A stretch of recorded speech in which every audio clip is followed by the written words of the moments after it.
नमस्कार साथियों, मैं सेल्फ श्याम और आप सभी का मेरे इस प्लेटफॉर्म पे स्वागत है। साथियों, आज हम लोग बात करने वाले हैं मैन्योर के बारे में, यानी कि खाद। क्या होती है खाद? खाद के बारे में बात करने से पहले हम लोग बात कर रहे हैं difference between manure and fertiliser, यानी कि खाद और उर्वरक में क्या आपका अंतर होता है। आशा है मुझे आप सभी को इन दोनों में अंतर तो पता ही होगा।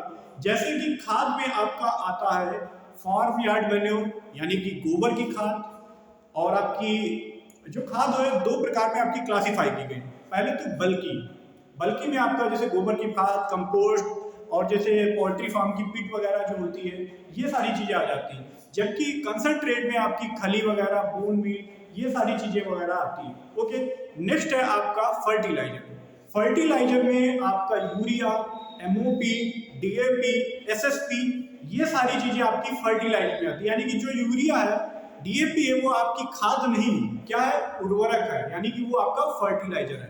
तो डिफरेंस ये होगा कि जो आपका मैन्योर है, यानी कि खाद है, वो आपका एक ऑर्गेनिक है, यानी कि कार्बनिक है, जबकि फर्टिलाइजर आपका एक इनऑर्गेनिक, यानी कि एक अकार्बनिक है। ओके, नेक्स्ट बात करेंगे। जो आपका फर्टिलाइजर है वो क्या है, सॉइल की फिजिकल प्रॉपर्टी को खराब कर देता है, जबकि आपका मैन्योर सॉइल की फिजिकल प्रॉपर्टी को अच्छी करता है और साथ ही साथ सॉइल में आपका ऑर्गेनिक कार्बन को भी बढ़ाता है। यानी कि जो आपकी खाद है वो सॉइल में आपकी ऑर्गेनिक कार्बन को भी बढ़ाता है, जबकि फर्टिलाइजर आपका ऑर्गेनिक कार्बन को कम करता है। ओके, फिर भी क्यों हम लोग इसको यूज कर रहे हैं, यानी कि फिर भी अगर ऐसा है तो हम लोग ऑर्गेनिक मतलब फार्मिंग करें या फिर खाद का ही यूज करें।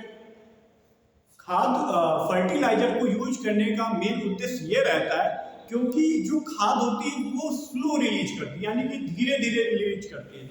जैसे कि जिस लोगों के यहाँ पे खाद मतलब कि गोबर की खाद का यूज किया जाता है, तो उनके पिताजी बुआई से समथिंग 1 महीना पहले अप्लाई कर देते हैं उनकी फील्ड में। बट अगर मेरे खेत में किसी भी न्यूट्रिएंट की डिफिशियंसी है, मान लो कि मेरे एक कोई फील्ड में क्रॉप की पत्तियां पीली हो गई, यानी कि क्लोरोसिस हो गया, यानी कि पीली पत्तियां पड़ गई, और निचली पत्तियों में है क्लोरोसिस, तो सीधी सी बात है कि नाइट्रोजन की डिफिशियंसी होगी। तो अगर हम लोग गोबर की खाद को अप्लाई करेंगे तो स्लो रिलीज है, धीरे धीरे रिलीज करेगा और नाइट्रोजन मतलब न्यूट्रिएंट भी कम प्रोवाइड कराता है। बट जो फर्टिलाइजर यानी कि उर्वरक है वो हाईली रिलीज और जल्दी रिलीज होता है और जल्दी पौधे को पहुंच जाता है और इजिली पौधे तक मतलब पहुंच के मतलब वो उसकी डिफिशियंसी को पूरा कर देता है। इसीलिए हम लोग फर्टिलाइजर का यूज करते हैं। ओके, चलते हैं अपने टॉपिक की तरफ। मैन्योर क्या होते हैं? आपके ऑर्गेनिक होते हैं, यानी कि कार्बनिक होते हैं, और ये आपकी मतलब सॉइल में ऑर्गेनिक कार्बन को बढ़ाने का काम करते हैं। और जब आपकी सॉइल में ऑर्गेनिक कार्बन बढ़ेंगे तो सॉइल की फिजिकल प्रॉपर्टी भी आपकी अच्छी होगी। ओके, देखते हैं। खाद को एक ऐसी सामग्री के रूप में परिभाषित किया जा सकता है जो मूल रूप से जैविक हो, यानी कि जो मूल रूप से ऑर्गेनिक हो, और साथ ही साथ ये दो प्रकार की होती है, यानी कि एक होती है बल्कि, यानी कि बल्कि का मतलब जिनको हम लोग अपनी फील्ड में लार्ज क्वांटिटी में मतलब अप्लाई कर रहे हैं, यानी कि ज्यादा मात्रा में यूज कर रहे हैं, उसको कह देते हैं बल्कि।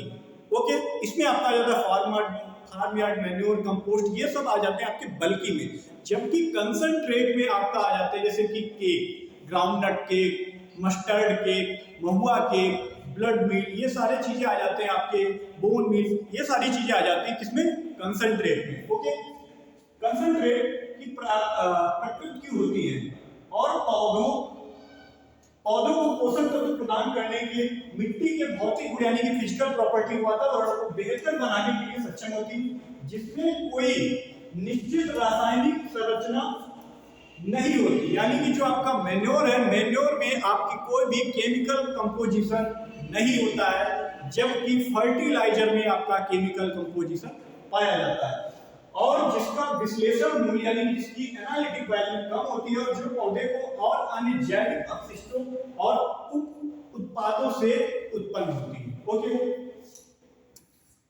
नेक्स्ट है जैविक खाद में अच्छी तरह से सड़ी हुई खेत की खाद, जैसे कि FYM हरी खाद, यानी कि हरी खाद में आपका आ जाता है सनई, ढैचा, काउपी, ये सब मतलब कि सनई खाद यानी कि जो आपकी ग्रीन मैन्योर होती है उनको दो पार्ट में क्लासिफाई किया गया है। यानी कि एक होती है आपका इन सीटू, एक होती है एक्स सीटू। इन सीटू का मतलब होता है ऐसी खाद, यानी कि ऐसी खाद जिसको हम लोग फसल अपने खेत में पहले बोते हैं, यानी कि ढैंचा बो देते हैं, सनई बो देते हैं। जब ये ढैंचा सनई समथिंग आपका 35 से 45 दिन का हो जाता है, तब हम लोग उसी खड़ी हुई फसल को डायरेक्ट खेत में जुतवा देते हैं, यानी कि पलटवा दे रहे हैं। तो धीरे धीरे वो उसी खेत में डिकम्पोज हो जाता है, यानी कि सड़ जाता है, जिससे सॉइल की फर्टिलिटी बढ़ती है। और एक होता है एक्स सीटू, यानी कि बाहर से किसी भी प्लांट जैसे पोमोगिया हो गया, महुआ हो गया, इन सब की लीफ को इकट्ठा करके फील्ड में ला करके डालना, ये हो जाता है आपका एक्स सीटू। पर ये काफी कठिन काम होता है और महंगा भी होता है, इसीलिए जो आमतौर किसान यूज करते हैं आपके यूपी में या फिर भारत में, वो इन सीटू ग्रीन मैन्योर को यूज करते हैं। ओके, सड़ी हुई खाद शामिल है। आमतौर पर खेत की स्वाद खाद उत्पादन के विघटित उत्पाद होते हैं, जबकि हरी स्वाद को ऐसी सामग्री के रूप में परिभाषित किया जा सकता है जो बिना विघटित हरे पौधे के उत्तक होते हैं, जो मिट्टी में समाहित होने के बाद सड़ने के लिए अति संवेदनशील होते हैं। यानी कि जो रेजिड्यू वगैरह होंगे प्लांट के, वो उसी में सड़ जाएंगे और वो आपका खाद का काम करेंगे। ओके, नेक्स्ट आ जाता है बल्कि ऑर्गेनिक मैन्योर, यानी कि भारी जैविक खाद। ये वे खादें होते हैं जिनमें पोषक तत्वों का प्रतिशत कम होता है, यानी कि ये ऐसी खाद होती है जिनमें आपका पोषक तत्व यानी कि न्यूट्रिएंट परसेंटेज आपका कम होगा, बट इन्हें बड़ी मात्रा में तो डाला जाता है। यानी कि देखते होंगे आप लोग गोबर की खाद, जब फार्मर अपने खेत में गोबर की खाद डालता होगा तो ट्राली भर के जाती है, 2-2 ट्राली 3-3 ट्राली डालता है, यानी कि ये लार्ज क्वांटिटी में डाली जा रही है, बट इसमें न्यूट्रिएंट का परसेंटेज कम होता है, डाला जाता है। उदाहरण के लिए फार्म यार्ड मैन्योर यानी कि गोबर की खाद, कंपोस्ट, नाइट सॉइल यानी कि जो आपकी टॉयलेट वगैरह से निकलती है उसको हम लोग बोल लेते हैं नाइट सॉइल। और नाइट सॉइल में जो आपका नाइट्रोजन का परसेंटेज होता है वो होता है आपका 5%, एनपीके जो होता है 5, 4 और 2% होता है। ओके, नेक्स्ट सीवेज, भेड़ और बकरी की खाद, जो आपकी भेड़ और बकरी की पीठ होती है उनको बोल लेते हैं भेड़ और बकरी की खाद। और पोल्ट्री ड्रॉपिंग यानी जो मुर्गी की पीठ होती है उसको बोल लेते हैं पोल्ट्री ड्रॉपिंग खली खाद, ये आपकी आ जाती है बल्कि में। ओके, वैसे ही नेक्स्ट बात करेंगे हम लोग कंसंट्रेट के बारे में। पहले बात कर लेते हैं फार्म यार्ड मैन्योर, यानी कि सबसे ज्यादा फार्म यार्ड मैन्योर का जो आपका प्रोडक्शन किया जा रहा है वो आपका किया जाता है कर्नाटका में। और फार्म यार्ड मैन्योर यानी कि गोबर की ही खाद का प्रयोग भारत में सबसे ज्यादा किसान करते हैं।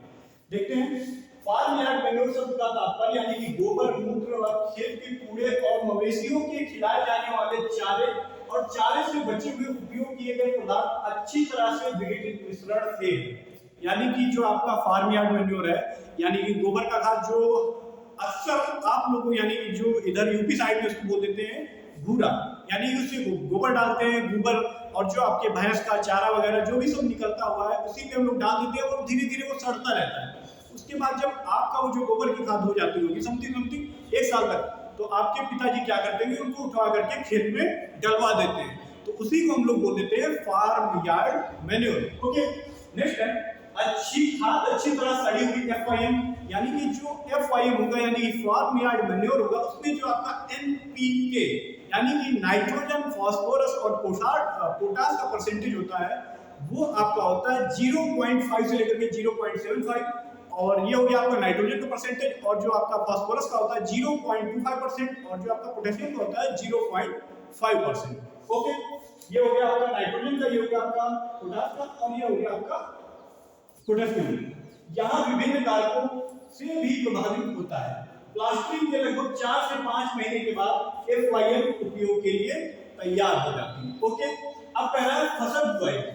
जैसा कि आप सभी को पता होगा जब भी आपके पिताजी खेत को बोते होंगे उसके समथिंग कभी कभी तो किसान 1 महीने पहले ही अप्लाई करवा देते, नहीं तो 15 दिन पहले तो जरूरी अप्लाई करवा देते हैं, क्योंकि ये स्लो रिलीज करता है न्यूट्रिएंट, मतलब धीरे धीरे, मतलब फसलों को धीरे धीरे तत्व देता है। ओके, तो फसल की बुआई से कम 15 दिन पहले खाद का इस्तेमाल किया जा सकता है। FYM की पहली फसल के लिए लगभग 30% नाइट्रोजन, 60 से 70% फास्फोरस और 70% पोटेशियम उपलब्ध होता है। भारत में सबसे अधिक इस्तेमाल की जाने वाली जैविक खाद है, यानी कि सबसे ज्यादा भारत में जो जैविक खाद इस्तेमाल की जा रही वो आपकी है गोबर की खाद, यानी कि farm yard manure. Okay, next बात करेंगे ग्रीन मैन्योर के बारे में, हरी खाद। हरी खाद को आप सभी को पता होगा, यानी कि कोई कोई बच्चा तो ऐसा होगा उसके यहाँ मतलब हरी खाद बोई भी जाती होगी, यानी कि सनई हुआ, ढैंचा हुआ, लोबिया हुआ, मतलब पिताजी बोते हैं, फिर 40 से 45 दिन बाद उसी को खड़े खड़े खेत में जुतवा देते हैं, यानी कि जो भी उसके अवशेष वगैरह होंगे उसी मिट्टी में मिलवा देते हैं, वो धीरे धीरे उसी में डिकम्पोज होकर के खाद का काम करती है। इसी को हम लोग बोल देते हैं हरी खाद। दो प्रकार से होती है, एक होती है इन सीटू और एक होती है एक्स सीटू, यानी कि जब उसी खेत में हम लोग बो करके और उसी खेत में उस फसल को जुतवा दे रहे हैं तो वो हो जाती है इन सीटू। बट जब कभी भी हम क्रॉप मतलब बाहर से लीफ वगैरह इकट्ठा करके बाहर से ला करके खेत में अप्लाई करते हैं तो वो हो जाती है एक्स सीटू। ओके, देखते हैं हरी खाद। हरी खाद को मिट्टी की भौतिक, रासायनिक और जैविक वातावरण में सुधार के उद्देश्य से मिट्टी को जोतने या विघटित हरे पौधों के ऊतकों को मिट्टी में बदलने की प्रक्रिया के रूप में परिभाषित किया गया है। जैसा कि इंग्लिश में यहाँ पे लिखा है कि green manure can be defined as a practice of plugging and turning into the soil decomposed green plant tissue, यानी कि जो आपके ग्रीन प्लांट टिश्यू हैं उनको हम लोग फील्ड में क्या कर दे रहे हैं, प्लगिंग, यानी कि जुताई के सारे उसी में पलट दे रहे हैं। Okay, for the purpose for improving soil physical and chemical and biological environment, यानी कि क्या उसका पर्पज है, किस उद्देश्य से कर रहे हैं हम लोग, सॉइल की physical property and chemical property आपकी अच्छी होगी। ओके, नेक्स्ट बात करें kinds of green manuring. Okay, हरी खाद का प्रयोग किसी विशेष क्षेत्र की उपयुक्त मिट्टी और जलवायु परिस्थितियों के अनुसार अलग अलग तरीकों से किया जाता है। मोटे तौर पे भारत में हरी खाद का प्रयोग दो प्रकार से किया जाता है, यानी कि भारत में केवल दो प्रकार से किया जा रहा है। पहला है आपका इन सीटू, यानी कि यथास्थान, यानी कि जहां पे बो रहे हैं वहीं पे उसको पलट देना, वो हो जाता है इन सीटू। और दूसरा हो जाता है एक्स सीटू, यानी कि कहीं से बाहर से मतलब अवशेष को इकट्ठा करना, लीफ वगैरह, टहनियां वगैरह इकट्ठा करके फील्ड में डालते हैं और फिर जुताई कर देते हैं, तो वो हो जाता है एक्स सीटू। ओके, जैसा ही यहाँ पे बता रहा है कि पहला हो जाता है यथास्थान और दूसरा हो जाता है कि बाहर से एकत्र करना, यानी कि एक्स सीटू। ओके, अब देख लेते हैं इन सीटू में क्या होता है। इन सीटू में कह रहा है कि हरी खाद को उसी खेत की मिट्टी में मिला दिया जाता है जिसमें हरी खाद डाली जाती है, यानी कि हरी खाद को उसी खेत की मिट्टी में मिलाया जाएगा जिसमें वो बोया जाता है। इसे एक ऐसी प्रणाली के रूप में परिभाषित किया जा सकता है जिसके द्वारा हरी खाद वाली फसलें उगाई जाती हैं, यानी कि उसी खेत में पहले हम लोग फसल को उगाएंगे और फिर बाद में जब 40 से 45 दिन की हो जाएंगी तो उसी में उनको मिट्टी में मिलवा देते हैं, उगाई जाती है और उसी खेत की मिट्टी में मिला दी जाती है, उसी खेत की मिट्टी में मिला दी जाती है जिसे हरी खाद दी जाएगी, या तो शुद्ध फसल के रूप में या मुख्य फसल के रूप में, सस्ते के रूप में होती है। इस प्रणाली में आम हरी खाद वाली फसलें सनई, जिसका सनई का साइंटिफिक नेम होता है क्रोटोलेरिया जेनेसिया, नेक्स्ट हो जाती है ढैंचा, सेसबिना एकुलाटा और एक और इसकी स्पीशीज होती है सेसबिना रोस्टाटा। ये होती है आपकी है stem nodule forming. Okay, Sesbania aculeata and Sesbania rostrata. फिर आ जाती है ग्वार, यानी कि साइमोप्सिस टेट्रागोनोलोबा। ओके, नेक्स्ट है हरी खाद वाली फसलें उगाना और उसी खेत में सड़ाना, जैसे सनई, ढैंचा, आपका क्लस्टर बीन और आपकी काउपी, ये सारी जो क्रॉप्स है वो आपकी आ जाती है इन सीटू में। ओके, नेक्स्ट बात करेंगे सबसे महत्वपूर्ण हरी वाली फसलें सेसबिना रोस्टाटा, यानी इसको बोलते हैं ढैंचा, इसको बोल देते हैं कैचा नहीं बोलते हैं, इसको बोलते हैं ढैंचा। ओके, ढैंचा और एक्सिनोमेन ऑस्पेरा एक स्टेम नोडुली हरी खाद वाली फसल है, यानी कि जो सेसबिना रोस्टाटा है वो आपकी एक स्टेम नोडुली फॉर्मिंग वाली फसल है।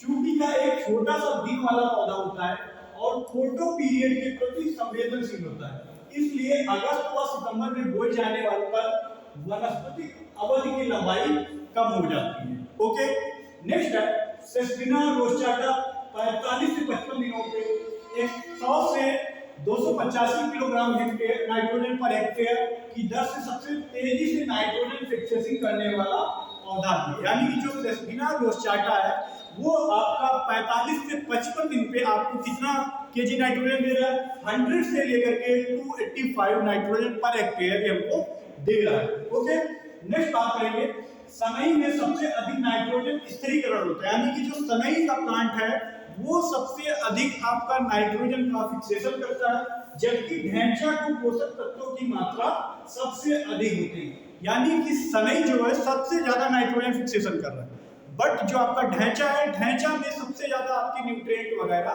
पाए जाते हैं। ओके, नेक्स्ट है सबसे अच्छा उर्वरक सनई खारे क्षारी, यानी कि सनई को हम लोग कहाँ पे ग्रो कर सकते हैं? तो कहाँ पे? अल्कलाइन नेचर में, जलमग्न मिट्टी के लिए ढैंचा की खेत उपयुक्त है। सनई के लिए आपका उपयुक्त रहेगा कैसा? अल्कलाइन नेचर, जबकि ढैंचा के लिए जलमग्न, यानी जो आपकी वाटर लॉगिंग कंडीशन में हम लोग किसको बोएंगे? ढैंचा को बोएंगे, जबकि क्षारीय के लिए हम लोग बोएंगे किसको? सनई के लिए। ओके, नेक्स्ट है राजमा एक ऐसी फसल है जो आपका नाइट्रोजन का फिक्सेशन नहीं करती है। ओके, राजमा एक मात्र ऐसी फसल है जो दलहनी फसलों के होने के बावजूद नाइट्रोजन को स्थिरीकरण नहीं करती है। ढैंचा एक ऐसी फसल है जिसके तने में नाइट्रोजन का स्थिरीकरण ग्रंथियां पाई जाती हैं, यानी कि ढैंचा में दो स्पीसीज होती हैं, एक होती है सेस्पिना एकुलाटा, एक होती है सेस्पिना रोचाटा। जो इसमें सेस्पिना रोचाटा है उसमें स्टेम नोड्यूल पाए जाते हैं जो कि आपका नाइट्रोजन का फिक्सेशन करती है। ओके, नेक्स्ट बात करते हैं कि जो क्रॉप्स है ग्रीन मैन्योर की, वो कितने दिन में कितना ड्राई मैटर और कितना नाइट्रोजन का एक्यूमुलेशन करती हैं। ओके, तो जो आपकी सेस्पिना ढैंचा की स्पीसीज है सेस्पिना एकुलाटा, वो आपकी 60 दिन में 2.3 kg आपका टन आपको देगी ड्राई मैटर, और साथ ही साथ जो इनका नाइट्रोजन एक्यूमुलेट करेंगी वो आपका करेंगी 133 kg। सेस्पिना रोचाटा वैसे 50 दिन में 5 टन आपको ड्राई मैटर देंगे और 96 आपका केजी नाइट्रोजन देगी। काउपीस 60 दिन में आपका 23.2 आपको टन ड्राई मैटर देंगे और 74% आपको नाइट्रोजन देंगे। फिर सन है जो आपका ढैंचा है 60 दिन में आपको 30 टन आपको देगी क्या? ड्राई मैटर, और 134 केजी आपको देगी नाइट्रोजन फिक्सेशन करके। ओके, नेक्स्ट देखते हैं ग्रीन लीफ मैन्योर यानी कि इक्सीटू के बारे में। क्या होते हैं इक्सीटू?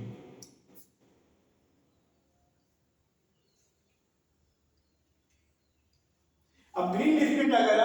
अन्य स्थानों से हरे पौधों के ऊतकों को इकट्ठा करके हरी खाद डालना, यानी कि किसी दूसरी जगह से हरी पत्तियों को, हरे टहनियों को इकट्ठा करके उस खेत में डालना जिसमें हमको रिक्वायरमेंट हो, जरूरत हो। एक्स का मतलब होता है बाहर और इन का मतलब होता है अंदर, अपने को ऐसे समझना। ठीक, इसका मतलब है कि खेत के बाहर से हरी पत्तियों और कोमल टहनियों को मिट्टी में मिला दिया जाता है, जिसे हरी खाद दी जाती है। आम हरी खाद वाली फसलें जो आपकी है क्या है? ये ग्लिरिसीडिया करंज यानी कि कुमुदिया पिलाटा, और आपकी एक होती है महुआ, यानी कि महुआ की भी लीफ हम as a green manure use कर सकते हैं। ओके, नेक्स्ट बात करें कहीं और से एकत्रित पेड़, झाड़ियों, शाकीय पौधे, हरी पत्तियों और टहनियों को उपयोग हरी पत्ती खाद के रूप में जाना जाता है। जंगल के पेड़ की पत्तियां, हरी पत्तियां खाद के मुख्य स्रोत हैं। ऊसर भूमि, खेत में पेड़ आदि उगाने वाली पौधे हरी पत्तियों का खाद का एक अन्य स्रोत है। हरी पत्ती खाद के लिए उपयोगी महत्वपूर्ण पौधों के लिए प्रजाति है नीम, महुआ, जंगली नीम, ग्लिरिसीडिया, करंजी, कैलोट्रोपिक्स, एविक्स, सबहुल और अन्य झाड़ियां ये आपकी ग्रीन लीफ मैन्योर यानी कि इक्सीटू मैन्योर के रूप में यूज की जाती है। ओके, अब हम लोग बात करें कंसंट्रेट यानी कि सांद्र जैविक खाद। ये वे खादें होती हैं जो प्रकृति में जैविक होती हैं और इनमें भारी खाद की तुलना में नाइट्रोजन, फास्फोरस और पोटाश जैसे प्रमुख पोषक तत्वों का प्रतिशत होता है। यानी कि मैंने आपको बल्कि में बताया था कि हम लोग लार्ज क्वांटिटी में यूज करेंगे बट अपने को न्यूट्रिएंट कम मिलेंगे, बट कंसंट्रेट में क्या होता है कि हम इनको कम मात्रा में यूज करेंगे और अपने को न्यूट्रिएंट ज्यादा मिलेंगे। ओके, ये जानवरों पौधों की उत्पत्ति पदार्थों से बने होते हैं। पौधों की उत्पत्ति के खाद के उदाहरण तिलहन के यानी कि पायल के, जो खाने योग्य और गैर खाने योग्य, यानी कि अभी हाल ही एग्जाम में पूछा गया था कि खाने योग्य ना खाने योग्य कौन सी केक है, तो उसमें मूंगफली थी जो केवल खाने योग्य थी और बाकी जो सारी थी वो नॉन एडिबल केक थी। तो उसमें से जो ऑप्शन था 1 2 3 उसमें से केवल मूंगफली खाने योग्य नहीं थी। तो पौधों की उत्पत्ति के खाद के नाम पर यानी कि जो ऑयल सीड है यानी कि जो जानवर खा सकते हैं, तो जानवर केवल अपने आप देखते हो कि सरसों की खली खिलाई जाती है, तो सरसों की ही खली खाने योग्य होती है। ओके, गाय खाने योग्य हो सकते हैं। खाने योग्य में तेल के बीज के केक जैसे मूंगफली के, अलसी के, तिल के और कुसुम की खली, ये आपकी खाने योग्य है। जबकि नॉन एडिबल में कौन कौन आ जाती है आपकी, नॉन एडिबल में आ जाती है जैसे अरंडी, नीम के, कुसुम के, ये आपके नॉन एडिबल में है। और इनके पशु मूल खाद्य उदाहरण जैसे हड्डी का चूरा यानी कि जो बोन मील होता है, ब्लड मील होगा, फिश मील होगा, ये आज सारी चीजें किसमें आ जाती हैं आपकी है कंसंट्रेट। कंसंट्रेट का मतलब जिनको हम लोग कम मात्रा में अप्लाई करेंगे और अपने को ज्यादा फसल को जो ज्यादा न्यूट्रिएंट देंगे। ओके,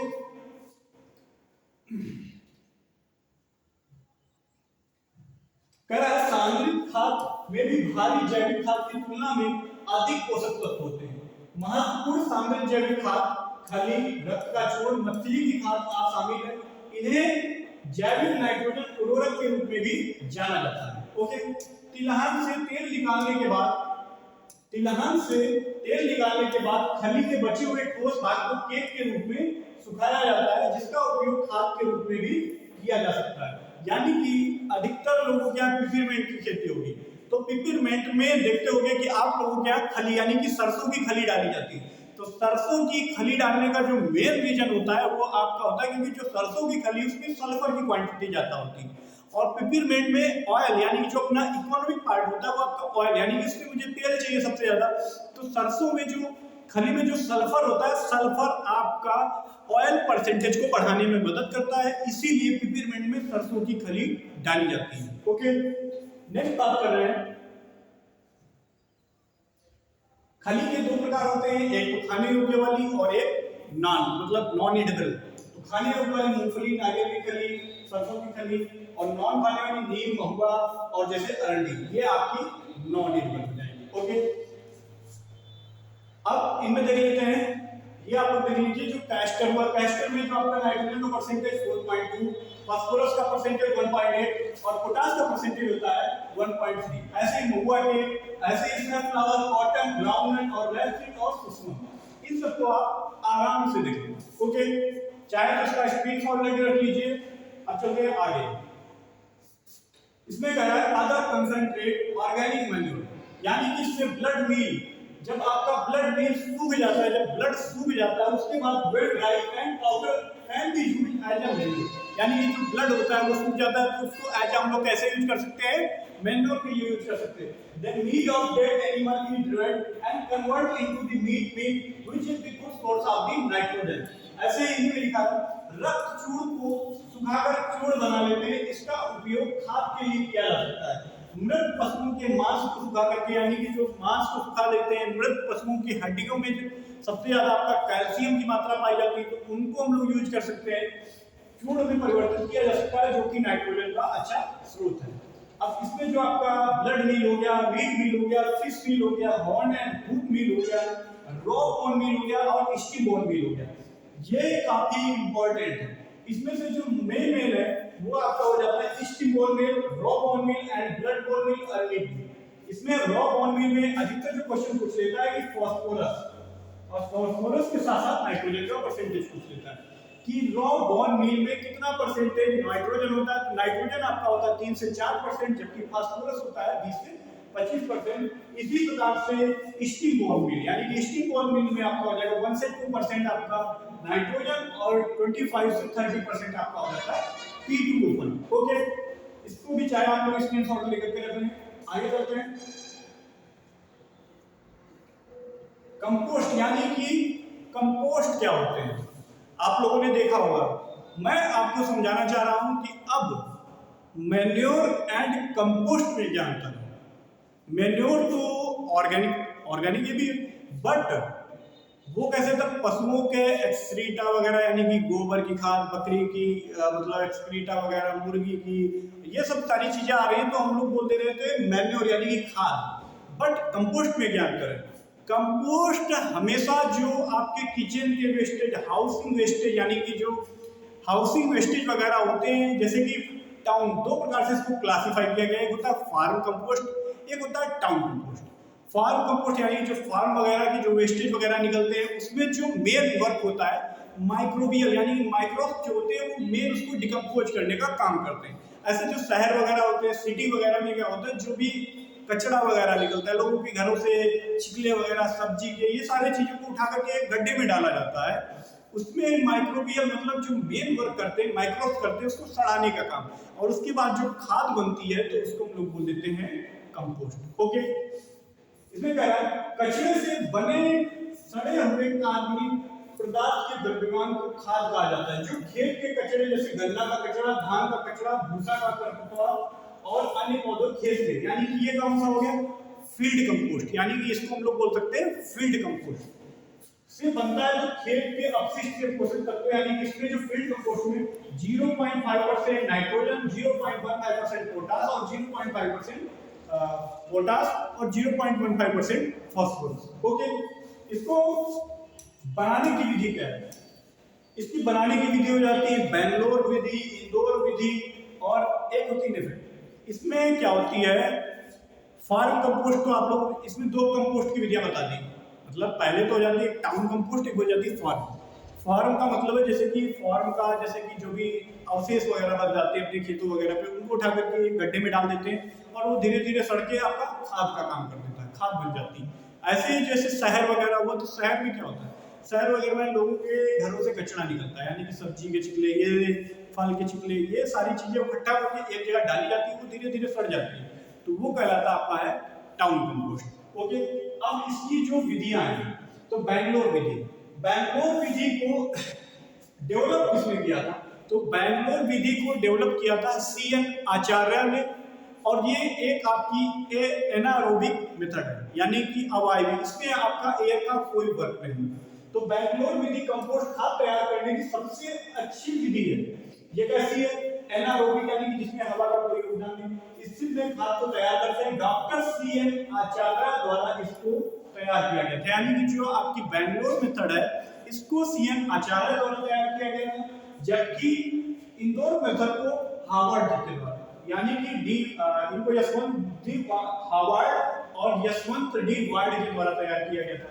यानी कि इंदौर मेथड में क्या है, ये कैसी है, एरोबिक है, यानी कि वायवी है, और ये 4 से 5 महीने में तैयार हो जाती है। जो इसके कंपोस्ट की पिट का साइज होगा वो होगा आपका, जो लंबाई होगी 10 फीट होगी, चौड़ाई होगी 6 से 8 फीट होगी और गहराई इसकी 2 से 3 फीट होती है। यह विधि हार्वर्ड और यशवंत डी वार्ड के द्वारा तैयार की गई थी। ओके, नेक्स्ट आ जाती है NADEP मेथड। NADEP मेथड ये एक महाराष्ट्र के फार्मर के द्वारा तैयार की गई थी। इनका नाम था, काका के द्वारा विकसित की गई थी, जो कि महाराष्ट्र के रहने वाले थे। कंपोस्ट 3 से 4 महीने में तैयार हो जाता है और गड्ढे की जो लंबाई रहेगी 10 फीट, चौड़ाई रहेगी 6 फीट और इसकी गहराई जो रहती है 3 फीट रहती है। यानी कि जो आपकी NADEP मेथड कहाँ के किसान के द्वारा तैयार की गई थी? तो महाराष्ट्र के किसान के द्वारा तैयार की गई थी और उनका नाम क्या था? काका। ओके, नेक्स्ट है भेड़ और बकरी की खाद। यानी कि भेड़ और बकरी, यानी कि जो उनके एक्सक्रीटा वगैरह होंगे उनके द्वारा जो मिल रही है खाद, उसको हम लोग बोल देते हैं भेड़ और बकरी की खाद। तो इसमें शीप और goat dropping contain more nutrient than farm yard manure and compost. On average, manure contain 3% nitrogen, 1% P2O5 and 2% is K2O, यानी कि पोटेशियम। ओके, भेड़ और बकरी की बीट, यानी कि जो टॉयलेट करती है बीट, उसमें सबसे ज्यादा नाइट्रोजन यानी कि किसकी अपेक्षा?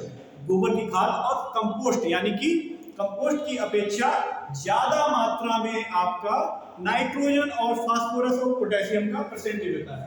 जैसे कि गोबर की खाद में आपका परसेंटेज हो रहा था 0.5, 0.25, 0.5, बट इसमें जो आपका नाइट्रोजन का परसेंटेज है 3.2, यानी कि इसमें जो आपका नाइट्रोजन है 3% है, फास्फोरस है 1% और आपका पोटेशियम का जो परसेंटेज है 2% है। तो इसकी जो खाद होती है फार्म यार्ड मैन्योर और कंपोस्ट की अपेक्षा ज्यादा अच्छी होती है। अब आ जाते हैं पोल्ट्री खाद, यानी कि जो मुर्गी फार्म वगैरह होते हैं इनकी जो बीट होती है, बीट का मतलब जो बीट होती है जो नीचे मतलब गिरती है उसको हम लोग बोल लेते हैं, वो भी खाद का ही काम करती है। उसमें आपका नाइट्रोजन का परसेंटेज और भी अच्छा होता है। पक्षियों का मलमूत्र बहुत जल्दी सड़ जाता है। पोल्ट्री खाद में अन्य भारी जैविकों की तुलना में अधिक नाइट्रोजन और फास्फोरस होता है। ओके, औसत पोषक तत्वों मात्रा 3.83% नाइट्रोजन, 2.63% P2O5 और K2O जो होता है 1.41% आपका K2O पाया जाता है। और इसमें CN रेशियो जो आपका होता है 10 से लेकर के 16 रहेगा। ओके, नेक्स्ट है वर्मी कंपोस्ट।